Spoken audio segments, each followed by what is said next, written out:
brother, kanina may LTO dito, no? Baka ngayon wala na dahil tanghali na.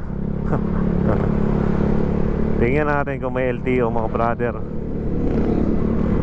Kanina naubos ang mga kamote eh. Yan, may LTO oh.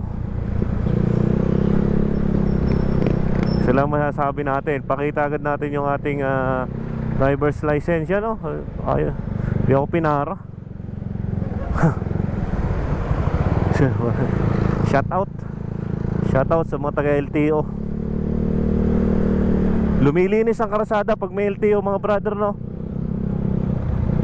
Patunayan lang natin na yung base sa informasyon nga ni Sir Jel TV, basta naka-close ang iyong footwear, hindi ka masisita ng mga LTO. Yan, kagaya ng suot natin. Tapos kahit naka-short ka, walang problema yan, mga brother.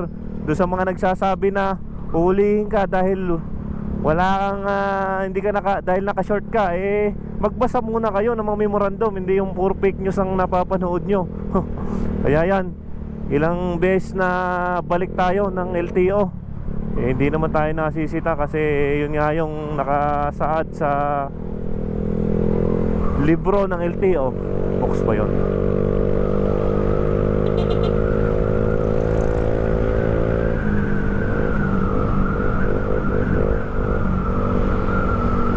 Beses natin balik ng LTO, pero safe na safe naman tayo nakakadaan, mga brother.